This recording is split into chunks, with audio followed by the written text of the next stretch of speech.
Audio Jungle।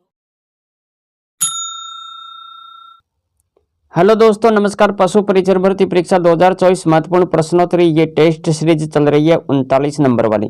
दोस्तों, इसमें हम कुल 30 क्वेश्चन देखने वाले हैं और राजस्थान जीके, दैनिक विज्ञान, पशुपालन, सामान्य ज्ञान से संबंधित कुल 30 क्वेश्चन इसमें कवर करेंगे।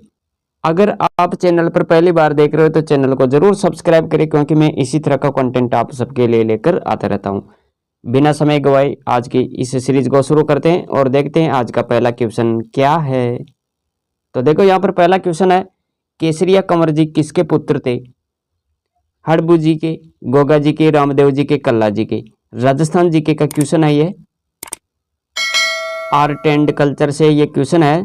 केसरिया कंवर जी किसके पुत्र थे? यहाँ पर इसका सही विकल्प क्या हो जाएगा साथियों? केसरिया कंवर जी ये किसके पुत्र थे? यहाँ पर इसका जो सही विकल्प होगा साथियों, ऑप्शन बी यहाँ पर करेक्ट होगा। ऑप्शन बी में क्या है? गोगा जी की। केसरिया कंवर जी गोगा जी के पुत्र थे और ददरेवा, राजगढ़, चूरू और ब्रह्मासर हनुमानगढ़ में इनका मंदिर है। तो ये आप याद रखें, यहाँ पर ददरेवा और ब्रह्मसर। इनकी ध्वजा सफेद होती है। इनका आराध्य वृक्ष खेजड़ी होता है और भाद्रपद कृष्ण अष्टमी के दिन मेला लगता है। केसरिया कंवर जी के बारे में पढ़ रहे हैं हम यहाँ पर, तो ये आपको याद रखना है। यहाँ पर केसरिया कंवर जी का जो पुजारी होता है वो सांप काटे व्यक्ति का जहर मुंह से चूसकर निकालता है। ददरेवा, राजगढ़, चूरू और ब्रह्मसर हनुमानगढ़ में इनका मंदिर है। तो ये फैक्ट आप याद रखें। यहाँ पर अगले क्वेश्चन की बात करते हैं और देखते हैं अगला क्वेश्चन क्या है। तो देखो, क्वेश्चन है, मंदिर बनाने का प्रचलन कब शुरू हुआ था? मंदिर बनाने का प्रचलन ये कब शुरू हो गया था? पाषाण काल में, कुषाण काल में, वर्तमान काल में, गुप्त काल में? यहाँ इसका जो सही विकल्प होगा, सही विकल्प क्या हो जाएगा? अरे ऑप्शन डी यहाँ पर करेक्ट होगा साथियों। मंदिर बनाने का जो प्रचलन था वो मंदिर बनाने का प्रचलन, ये परंपरा गुप्त काल में शुरू हो गई थी।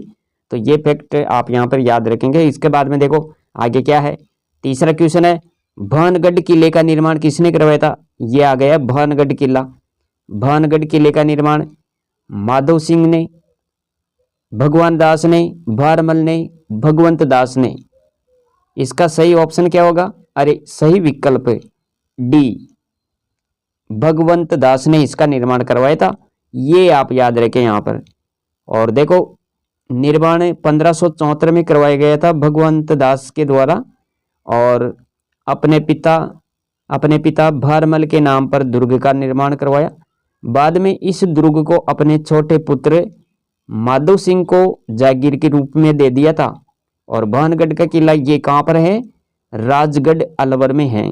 राजगढ़ अलवर। और दुर्ग का जो प्रवेश द्वार है उसे शाही द्वार के नाम से जाना जाता है। और दुर्ग को क्या बोलते हैं? भूतों का भानगढ़। भूतों का भानगढ़ कौन से किले को बोलते हैं? तो ये आपको याद रखना है, भानगढ़ दुर्ग। और भानगढ़ बाणगंगा की सहायक सांवा नदी के दाहिने तट पर बना हुआ है। और दुर्ग 3 भागों में विभाजित है। 3 भाग, राजन्य, सैन्य, आवासीय। और दुर्ग की कितने प्रवेश द्वार है? 5 प्रवेश द्वार है दुर्ग के। एक तो है हनुमान दरवाजा, दिल्ली दरवाजा, फुलबारी दरवाजा, अजमेरी दरवाजा और लोहारी दरवाजा। ये 5 प्रवेश द्वार याद रखे भानगढ़ किले के। इसके बाद में आगे देखो, चौथा क्वेश्चन है, भूरिया बाबा आराध्य देवता है। ये किसके आराध्य देवता है? भूरिया बाबा गोडवाड़ के मीणाओं के, देवड़ा के राजपूतों के, अजमेर के चौहानों के, उदयपुर के सिसोदियों के। भूरिया बाबा आराध्य देवता किसके थे ये? अरे विकल्प ए यहाँ पर करेक्ट होगा, गोडवाड़ के मीणाओं के थे ये आराध्य देवता। ये आपको यहाँ पर देखना है। 5वां क्वेश्चन है दोस्तों, कुकड़ी रस्म किससे संबंधित है? कुकड़ी रस्म, पिछले वीडियो में भी मैंने ये क्वेश्चन डाला था पिछली टेस्ट सीरीज में, जिसमें ये शायद क्वेश्चन गलत हो गया था वहाँ पर, और मैंने फिर बाद में पिन कर दिया था वहाँ पे कमेंट में लिख कर। अगर दोबारा आप उस वीडियो को देखें तो कमेंट जरूर देखें वहाँ पर। कुकड़ी रस्म किससे संबंधित है? तो ग्रासिया जनजाति, सांसी जनजाति, भील मीणा जनजाति, कंजर जनजाति। यहाँ पर इसका सही विकल्प होगा ऑप्शन बी, सांसी जनजाति। कोकड़ी रस्म है ये। कोकड़ी नामक गीत भी है, रात्रि जागरण का अंतिम गीत होता है। कोकड़ी नामक एक गीत भी होता है जो रात्रि जागरण का अंतिम गीत होता है। और सांसी जनजाति में कोकड़ी नामक रस्म भी होती है, यह प्रचलित है, जिसमें युवती के चारित्रिक पवित्रता की परीक्षा ली जाती है शनिवार के दिन। और सर्वाधिक सांसी जनजाति की बात करें तो दोस्तों याद रखिएगा, डीगबरतपुर क्षेत्र में सर्वाधिक सांसी जनजाति पाई जाती है। और कुकड़लू गीत की बात करें तो ये तोरण गीत है। दुल्हा द्वारा तोरण मारते समय वधु पक्ष की ओर से यह गीत गाया जाता है, जिसे झिलमिल गीत भी कहते हैं, कुकड़लू गीत। 6 नंबर का क्वेश्चन है यहाँ पर, गुलाब खां का मकबरा स्थित है। ये गुलाब खां का मकबरा कहाँ पर है? अजमेर, नागौर, बूंदी, जोधपुर। इसका सही विकल्प होगा डी, जोधपुर। गुलाब खां का मकबरा ये कहाँ पर है? जोधपुर में है। विभीषण मंदिर की बात करें, विभीषण मंदिर ये कहाँ पर है? कैथून कोटा। उत्तरी भारत का रावण का मंदिर, उत्तरी भारत का रावण का पहला मंदिर ये जोधपुर, याद रखें, मंडोर जोधपुर। और सास बहू का मंदिर है नागदा। राजस्थान में अकबर की मस्जिद की बात करें तो आमेर, जयपुर आ जाएगा। आमेर का शिला देवी का मंदिर ये मानसिंह द्वारा बनवाया गया था, तो ये भी याद रखेंगे यहाँ पर। और लकड़ी पर चित्रों द्वारा चल मंदिर, उसे क्या बोलते हैं? कावड़ कहते हैं, कावड़। और मंदिर का छोटा रूप बेवाण बोलते हैं उसे। और माउंट आबू के जैन मंदिर मार्बल के बने हुए हैं। इसके बाद में देखो अगला क्वेश्चन है साथियों, सीताबाड़ी में किस जनजाति से संबंधित मेला लगता है? यहाँ पर क्वेश्चन क्या कह रहा है? सीताबाड़ी में किस जनजाति से संबंधित मेला लगता है? मीणा, ग्रासिया, सहरिया, भील, जिसे उस जाति का कुंभ भी बोलते हैं उस मेले को। तो यहाँ पर इसका सही विकल्प क्या होगा? अरे सहरिया हो जाएगा। सहरिया जनजाति से संबंधित मेला लगता है सीताबाड़ी में। हाड़ौती अंचल में भरने वाला सीताबाड़ी मेला सहरिया जनजाति का कुंभ माना जाता है। सहरिया जनजाति 99% 12 जिले में पाई जाती है। सहरिया लोगों की बस्ती को क्या बोलते हैं? सहराना। सहरिया लोगों की बस्ती को क्या बोलते हैं? सहराना बोलते हैं। सहरिया जनजाति में नाता प्रथा का प्रचलन है। कौन सी प्रथा का प्रचलन है? नाता प्रथा का प्रचलन। और सहरिया जनजाति के आवास जो घास फूस के बने होते हैं उसे क्या बोलते हैं? सहरिया जनजाति के आवास जो घास फूस के बने होते हैं उन्हें बोलते हैं टापरा, टपरा, टापरा, याद रखिएगा ये। और सहरिया जनजाति के गोत्र राजपूत जाति की तरह ही होते हैं। जैसे गोत्र राजपूतों के होते हैं ना, वैसे ही सहरिया जनजाति के गोत्र होते हैं, मिल जाते हैं, मतलब सेम होते हैं। जैसे सोलंकी, बाघेल, चौहान, देवड़ा आदि। तो ये याद रखें। यहाँ पर आपको क्या बताना है, बनास नदी की सहायक नदियाँ कौन कौन सी है? तो देखो यहाँ पर बेड़च, गंभीरी, मेनाल, कोठारी, खारी, डाई, सहोदर, मासी, बांडी, मोरेल, ढूंढ, गंभीर, उपरोक्त सभी। यहाँ पर इसका सही विकल्प क्या होगा साथियों? बनास नदी की ये सब सहायक नदियां हैं। विकल्प डी यहाँ पर सही हो जाएगा, उपरोक्त सभी। बनास नदी के उद्गम स्थान की बात करें तो दोस्तों याद रखिएगा, खमनौर की पहाड़ियां, राजसमंद। और बेड़च नदी का उद्गम स्थल है गोगुंदा की पहाड़ियां, उदयपुर। और यहाँ पर देखो गंभीरी का उद्गम स्थल क्या है? जावरा की पहाड़ियां, मध्य प्रदेश। मेनाल नदी का उद्गम बिजोलिया का पठार है, भीलवाड़ा। और कोठारी नदी का उद्गम है दिवेर की पहाड़ियां, राजसमंद। खारी नदी का उद्गम की बात करें तो दोस्तों खारी नदी का उद्गम बिजराल की पहाड़ियां हो जाएगा, राजसमंद। और डाई नदी का उद्गम है नसीराबाद की पहाड़ियां, अजमेर। सहोदर नदी का जो उद्गम स्थल है ये क्या है? अराई की पहाड़ियां, अजमेर। मासी नदी का जो उद्गम स्थल है वो है सिलोरा की पहाड़ियां। और बांडी नदी का उद्गम सामोद व आमलोद पहाड़ियां, जयपुर ग्रामीण। इसके बाद में दोस्तों यहाँ पर मोरेल नदी का उद्गम है चैनपुरा की पहाड़ियां, जयपुर, जयपुर ग्रामीण, याद रखें। यहाँ पर ढूंढ नदी का उद्गम अचरोल, जयपुर ग्रामीण। और गंभीर नदी का उद्गम है सपोटरा करौली, सपोटरा गांव करौली गंभीर नदी का उद्गम स्थल है ये। इसके बाद में देखो यहाँ पर 9वां क्वेश्चन क्या है, और क्वेश्चन देखो यहाँ पर 9वां क्वेश्चन, किस मिट्टी में चूने व नाइट्रोजन की कमी होती है? वह कौन सी मिट्टी है जिसमें चूने व नाइट्रोजन की कमी होती है? लेटेराइट मिट्टी, लाल लोमी मिट्टी, लाल काली मिट्टी, रेतीली मिट्टी। यहाँ पर इसका सही विकल्प क्या होगा साथियों? अरे इसका सही विकल्प हो जाएगा ऑप्शन ए, लेटेराइट मिट्टी होगा यहाँ पर।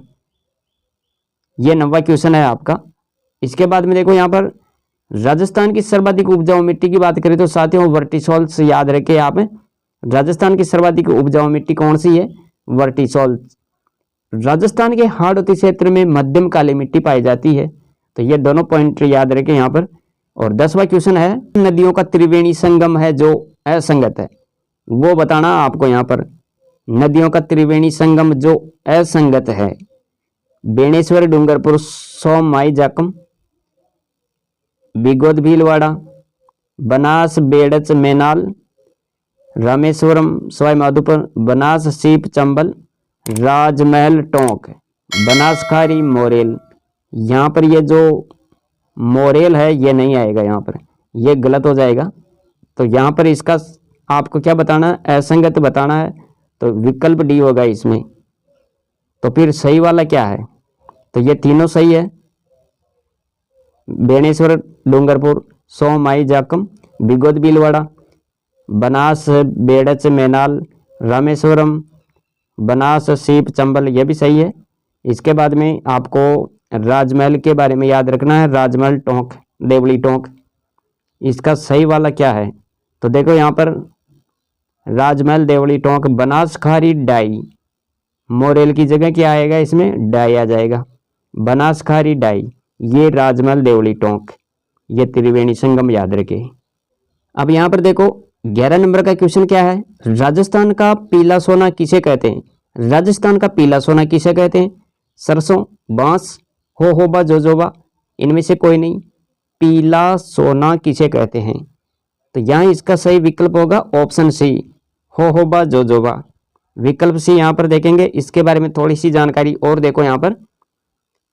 इसका मूल स्थान की बात करें तो एरिजोना, मेक्सिको, यूएसए याद रखें। और उपनाम क्या है? राजस्थान का पीला सोना। इजराइल की सहायता से भारत लाया गया। इसके 2 प्लांट हैं। कहाँ पर है? राजस्थान में। इसके 2 प्लांट कौन कौन से हैं? एक तो ढंड, जयपुर, और एक फतेहपुर सीकर। इसके उपयोग की बात करें तो दोस्तों याद रखें यहाँ पर इसका उपयोग ईंधन और सौंदर्य प्रसाधन में किया जाता है।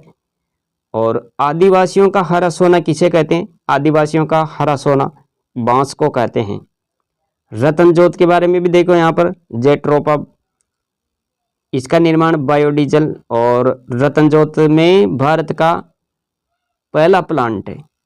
रतन जोत में भारत का पहला प्लांट आपको याद रखना है। रतन जोत का यहाँ पर भारत का पहला प्लांट कौन सा है? नालकोंडा, आंध्र प्रदेश में। और राजस्थान में पहला प्लांट की बात करें तो कडलवास, उदयपुर याद रखें। और राजा व रानी नामक कल्प वृक्ष की बात करें तो साथियों यहाँ पर क्या आ जाएगा? अरे राजा व रानी नामक कल्प वृक्ष बांसवाड़ा राजस्थान में है। सेवन घास की बात करें तो दोस्तों पश्चिमी राजस्थान याद रखिएगा। 12वां क्वेश्चन देखो, 12वां क्वेश्चन क्या है यहाँ पर? 12वां क्वेश्चन है, आहड़ का प्राचीन नाम क्या था? आहड़ यह सभ्यता। आहड़ का प्राचीन नाम ताम्रवती नगरी, आघाटपुर, धूलकोट, बेराठ। यहाँ इसका सही विकल्प क्या होगा साथियों? यहाँ पर आहड़ का प्राचीन नाम विकल्प ए सही होगा। यहाँ पर ताम्रवती नगरी आहड़ का प्राचीन नाम। और इसके बारे में आपको याद रखना है, आहड़ सभ्यता के लोग खाद्य पदार्थ चावल से अच्छी तरह परिचित थे। आहड़ सभ्यता के जो लोग थे वे खाद्य पदार्थ चावल से परिचित थे। अधिकांश सांस्कृतिक गतिविधियां जयपुर के जवाहर कला केंद्र में संपन्न होती है। झाड़शाही सिक्का की बात करें तो जयपुर रियासत का नाम आएगा। झाड़शाही सिक्का का प्रचलन जयपुर रियासत में था। और गणेश्वर सभ्यता कांतली नदी के किनारे विकसित हुई। गणेश्वर सभ्यता कांतली नदी किनारे विकसित हुई। और प्राचीन गणेश्वर सभ्यता के अवशेष कहाँ से मिले? नीम का थाना से। अब देखो 13वां क्वेश्चन। क्वेश्चन क्या है? लौटता हुआ मानसून किस ऋतु को कहा जाता है? लौटता हुआ मानसून कौन सी ऋतु को बोलते हैं? वह कौन सी ऋतु है जिसे लौटता हुआ मानसून कहते हैं? ग्रीष्म ऋतु, वर्षा ऋतु, शीत ऋतु, बसंत ऋतु। लौटता हुआ मानसून, तो यहां पर इसका सही विकल्प सी हो जाएगा साथियों, शीत ऋतु को बोलते हैं। और शीत ऋतु के बारे में आपको याद रखना है, शीत ऋतु को ही बोलते हैं लौटता हुआ मानसून। अधिकांश तापमान की बात करें तो साथियों याद रखिएगा, यहाँ पर इसका जो अधिकांश तापमान रहता है वो 20 डिग्री से लेकर 28 डिग्री सी तक, ये आप याद रखेंगे। न्यूनतम तापमान 6 डिग्री से 8 डिग्री सेल्सियस, ये याद रखेंगे यहाँ पर। राजस्थान का सबसे ठंडा महीना कौन सा है? जनवरी। लेकिन भारत की बात करें तो भाई भारत का सबसे ठंडा महीना कौन सा है? तो दिसंबर बताएंगे। दिसंबर भारत का सबसे ठंडा महीना है। लेकिन राजस्थान की बात करें तो राजस्थान का सबसे ठंडा महीना कौन सा है? जनवरी है। क्वेश्चन है 14 नंबर का। राजस्थान का पहला सीमेंट कारखाना कहां पर स्थापित किया गया? अब यहां पर सीमेंट का कारखाना आ गया। राजस्थान का पहला सीमेंट कारखाना, पहली मिल कहां पर स्थापित हुई भाई? ये बताना है आपको। लाखेरी, बूंदी, मोडक, कोटा, गोटन, नागौर, ब्यावर। राजस्थान का पहला सीमेंट कारखाना, यहाँ इसका सही विकल्प ए होगा। अरे लाखेरी आ जाएगा, लाखेरी। और ये लाखेरी कहाँ पर है? बूंदी में है। लाखेरी बूंदी, पहला सीमेंट का कारखाना यहाँ पर स्थापित किया गया, ये आपको याद रखना है। और दोस्तों यहाँ पर अगर पूछ लिया जाए कि राजस्थान में सूती वस्त्र की पहली मिल कहाँ पर स्थापित की गई? सूती वस्त्र मिल। राजस्थान में सर्वाधिक उत्पादन क्षमता वाला सीमेंट कारखाना जेके सीमेंट, निम्बेड़ा, ये याद रखें। राजस्थान में सर्वाधिक उत्पादन क्षमता वाला सीमेंट कारखाना कौन सा है? जेके सीमेंट, निम्बाहेड़ा, याद रखें। राजस्थान में प्रथम सूती वस्त्र मिल की स्थापना कब हुई थी? तो 1889 में हुई थी। प्रथम सूती वस्त्र मिल की स्थापना 1889 में। कहाँ पर?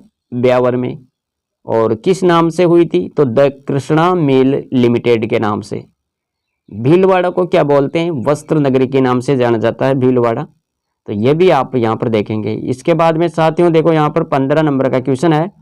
राज्य का पहला सौर आधारित रेफ्रिजरेटर कहाँ लगाया गया? राज्य का पहला सौर आधारित रेफ्रिजरेटर की बात हो रही है यहाँ पर। यहाँ पर 4 विकल्प है, इनमें से बताना है। राज्य का पहला सौर आधारित रेफ्रिजरेटर ये कहाँ पर लगाया गया? जोधपुर ग्रामीण, जैसलमेर, बाड़मेर, बीकानेर। यहाँ इसका सही ऑप्शन क्या होगा? सही विकल्प, इसका सही विकल्प हो जाएगा ऑप्शन ए, जोधपुर ग्रामीण। राज्य का पहला सौर आधारित रेफ्रिजरेटर कहाँ लगाया गया? जोधपुर ग्रामीण में लगाया गया, ये आप यहाँ पर देखेंगे। इसके बाद में देखो यहाँ पर थोड़ी सी जानकारी और। गोबर गैस गांव के नाम से विख्यात गांव कौन सा है? गोबर गैस गांव के नाम से विख्यात गांव सिलोही, डूंगरपुर में आता है ये। और राज्य का सौर ऊर्जा पार्क कहां पर स्थापित किया गया?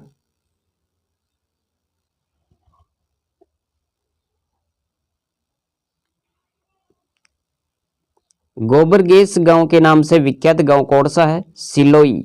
और सिलोही किस में आता है? डूंगरपुर में आता है। राज्य का सौर ऊर्जा पार्क कहां स्थापित किया गया? अरे यहां पर यह गलत लिखा गया है। यहां पर आप ये देखें, राज्य का पहला सौर ऊर्जा पार्क भड़ला में स्थापित किया गया, ये इस तरह आप यहां पर याद रखेंगे। राज्य का सौर ऊर्जा पार्क नहीं, राज्य का पहला सौर ऊर्जा पार्क कहां पर स्थापित किया गया? भड़ला, भड़ला सोलर पार्क, ये आप यहां पर देख लेंगे। इसके बाद में साथियों देखो, राजस्थान में सबसे बड़ी जल विद्युत परियोजना चंबलघाटी परियोजना है। राज्य में सर्वाधिक बायोगैस संयंत्र ये उदयपुर में है। तो ये है जानकारी। अब दोस्तों आगे देखते हैं आगे क्या है। ये क्वेश्चन है 16 नंबर का और इसमें क्या कह रहा है क्वेश्चन देखो, द्रव का वाष्पीकरण होता है। द्रव का वाष्पीकरण सब तापक्रमों पर, क्वथनांक पर, निश्चित तापक्रम पर क्वथनांक से कम, निश्चित तापक्रम पर क्वथनांक से ऊपर। यहाँ इसका सही विकल्प क्या होने वाला है साथियों, यहाँ पर इसका सही ऑप्शन हो जाएगा बी, विकल्प बी यहाँ पर करेक्ट होगा। निश्चित ताप पर द्रव का वाष्प या गैस में बदलना वाष्पन कहलाता है। निश्चित ताप पर द्रव का वाष्प या गैस में बदलना क्या कहलाता है, वाष्पन कहलाता है। तथा इस निश्चित ताप को द्रव का क्वथनांक कहते हैं। क्या बोलते हैं, इस निश्चित ताप को द्रव का क्वथनांक कहते हैं। 17 नंबर का क्वेश्चन है और क्वेश्चन क्या कह रहा है, ईसीजी जानने का साधन है। ईसीजी जानने का साधन कौन सा है, ईसीजी जानने का साधन है। ईसीजी क्या जानने का साधन है, तो इसमें आपको याद रखना है इसका सही विकल्प क्या हो जाएगा साथियों, अरे विकल्प सी यहाँ पर करेक्ट होगा। हृदय का विस्पंदन जानने का साधन है ये। बल की एसआई इकाई, बल की एसआई इकाई क्या है, न्यूटन, न्यूटन प्रति सेकंड, न्यूटन प्रति मीटर, न्यूटन प्रति वर्ग मीटर। बल की एसआई इकाई क्या है साथियों, यहाँ पर इसका सही विकल्प क्या होगा, विकल्प ए यहाँ पर सही हो जाएगा, न्यूटन है। 19 नंबर का क्वेश्चन देखो, आसमान का नीला रंग होने का कारण क्या है। आसमान का नीला रंग होने का कारण परावर्तन, आवर्तन, प्रकीर्णन, निवर्तन। तो यहाँ इसका सही विकल्प क्या होगा, विकल्प सी प्रकीर्णन होगा साथियों।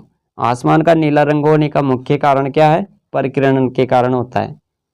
ऑप्शन सी यहाँ पर सही हो जाएगा। लेकिन इसको एक बार यहाँ पर देखो, जब सूर्य का प्रकाश वायुमंडल से होकर गुजरता है, जब सूर्य का प्रकाश वायुमंडल से होकर गुजरता है तो वायु में उपस्थित विभिन्न कणों द्वारा उसका प्रकीर्णन होता है।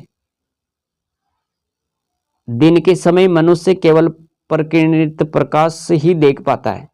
दिन के समय मनुष्य कौन सा प्रकाश देख पाता है, प्रकीर्णित प्रकाश ही देख पाता है, क्योंकि बैंगनी रंग का प्रकीर्णन सबसे अधिक और लाल रंग का सबसे कम होता है। अतः प्रकीर्णित प्रकाश का मिश्रित रंग हल्का नीला होता है, अतः आकाश का रंग नीला दिखाई देता है। तो यह है इसका फैक्ट, आसमान नीला क्यों दिखाई देता है। 20 नंबर का क्वेश्चन है यहाँ पर और क्वेश्चन क्या कह रहा है देखो, सूर्य के प्रकाश से प्राप्त होता है, सूर्य के प्रकाश से क्या प्राप्त होता है, कौन सी विटामिन प्राप्त होती है, ए बी डी सी।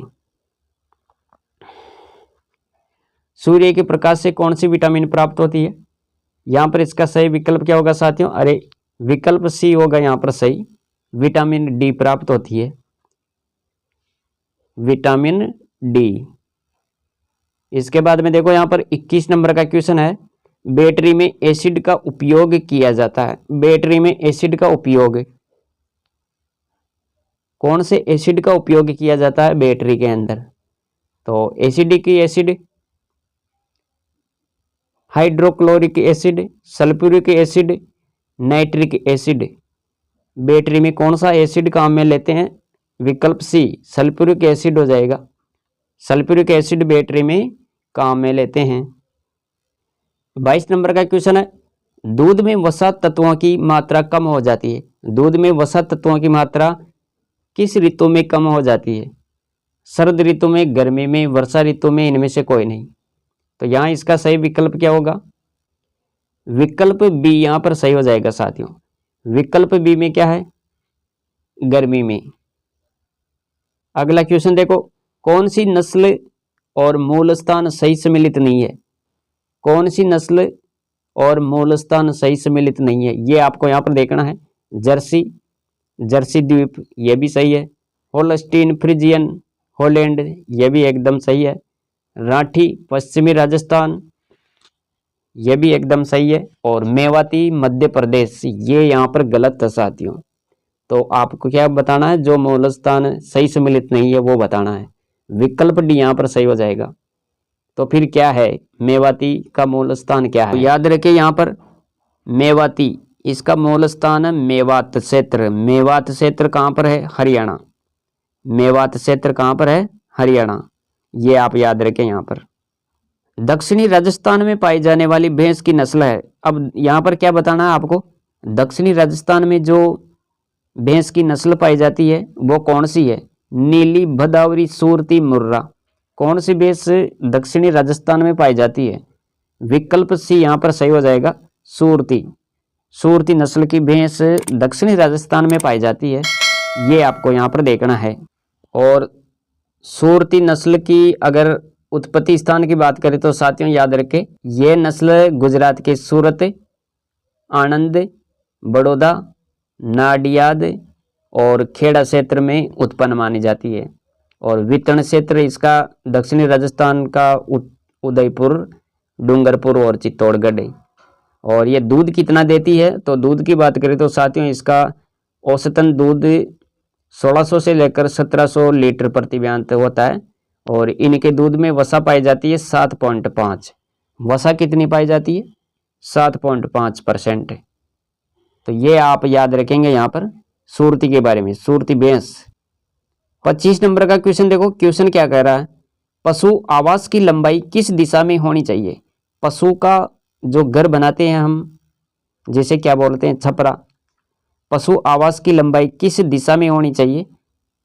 पूर्व पश्चिम में, उत्तर दक्षिण में, दक्षिण पश्चिम में, उत्तर पश्चिम में।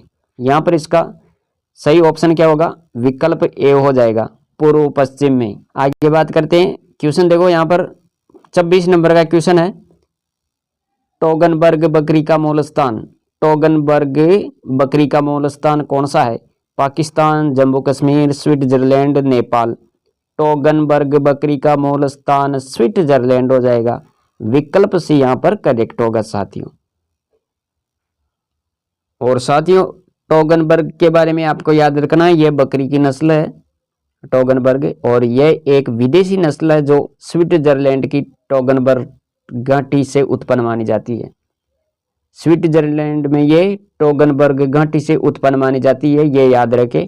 और इसमें अगर इसके दूध की बात करें तो साथियों याद रखें, ये दूध कितना देती है? 5 से लेकर 6 लीटर ये दूध देती है प्रतिदिन। और विदेशी नस्लों में ये सर्वाधिक दूध देने वाली नस्ल है। और इस नस्ल के दूध में अगर वसा की बात करें, इस टोगनबर्ग बकरी के दूध में वसा की बात करें तो साथियों 3 से लेकर 4% वसा पाई जाती है। ये बकरी लगातार 2 साल तक दूध देती है, तो ये याद रखें आप यहाँ पर। इसके बाद में देखो अगला क्वेश्चन क्या है, 27 नंबर का क्वेश्चन है, हिरणी जैसे कान वाली बकरी की नस्ल बताओ। हिरणी जैसे कान है जिसके, वह बकरी की कौन सी नस्ल है? Jamunapari, Barbari, beetle, Toggenburg. यहाँ पर इसका सही विकल्प क्या होगा? हिरणी जैसे कान वाली बकरी कौन सी है? विकल्प बी सही होगा यहाँ पर, बारबरी। और बारबरी यह बकरी की नस्ल है जो ये दूध कितना देती है, तो इसका दुग्ध उत्पादन याद रखें आप 2.5 लीटर से लेकर 3.5 लीटर तक ये दूध देती है। और इसके दूध में वसा पाई जाती है 4.5 से लेकर 5% तक। और इस बकरी को शहरी बकरी के नाम से भी जाना जाता है, क्योंकि इसका आकार छोटा होता है। इस नस्ल में कान छोटे छोटे हिरण जैसे होते हैं, इनके पैर मध्यम आकार के होते हैं, शरीर भी मध्यम आकार का ही होता है। और छोटी होने और अधिक दूध देने की वजह से इसे शहरों में पाला जाता है, तो इसे क्या बोलते हैं? शहरी बकरी भी कहते हैं। हिरणी जैसे कान वाली बकरी कौन सी है? बारबरी। तो ये याद रखें आप यहाँ पर। 28 नंबर का क्वेश्चन है साथियों, दूध में प्रोटीन किस रूप में उपलब्ध रहता है? दूध में प्रोटीन किस रूप में उपलब्ध रहता है, ये आपको यहाँ पर बताना है। इसका जो सही विकल्प हो जाएगा साथियों, इसका सही विकल्प क्या होगा? अरे ऑप्शन बी यहाँ पर सही हो जाएगा। विकल्प बी कोलाइडल निलंबन, ये आप याद रखें यहाँ पर। और साथियों 29 नंबर का क्वेश्चन देखो, दुधारू पशुओं में दुग्ध जवर रोग का रोग कारक है। यहाँ पर आपको कारक बताना है, रोग का कारक जीवाणु, विषाणु, कवक, पोषक तत्वों की कमी। यहाँ पर इसका सही विकल्प हो जाएगा ऑप्शन डी, पोषक तत्वों की कमी। ये रोग का प्रमुख कारक है, रोग का कारण भी कह सकते हैं इसे। दुधारू पशुओं में दुग्ध जवर का ये मुख्य कारण है। जीवाणु, विषाणु, कवक ये नहीं होगा इसमें, ऑप्शन डी सही होगा इसमें। पोषक तत्वों की कमी की वजह से दुग्ध ज्वर होता है। आज की टेस्ट सीरीज का ये लास्ट क्वेश्चन है, राष्ट्रीय डेयरी विकास बोर्ड की स्थापना किस वर्ष में की गई थी? राष्ट्रीय डेयरी विकास बोर्ड की स्थापना कब की गई थी? 1965, 70, 68 और 63। यहाँ पर इसका सही विकल्प क्या होगा? विकल्प ए यहाँ पर सही हो जाएगा 1965। तो साथियों ये थी आज की टेस्ट सीरीज जिसमें हमने कुल 30 क्वेश्चन यहाँ पर कवर किए हैं। महत्वपूर्ण क्वेश्चन, इंपॉर्टेंट क्वेश्चन हमने यहाँ पर देख लिए हैं पशु परिचर भर्ती से संबंधित। और साथियों अगर आपने पिछले वीडियो नहीं देखे हैं तो कंप्लीट पूरे टेस्ट सीरीज आप देख सकते हैं ताकि आपकी तैयारी और भी बेहतर हो सके, क्योंकि मैंने विस्तार से प्रत्येक क्वेश्चन के बारे में बोला है, समझाया है। तो ये आप ज़रूर करें। मिलेंगे अगली वीडियो में, आज के लिए इतना ही। Thanks for watching.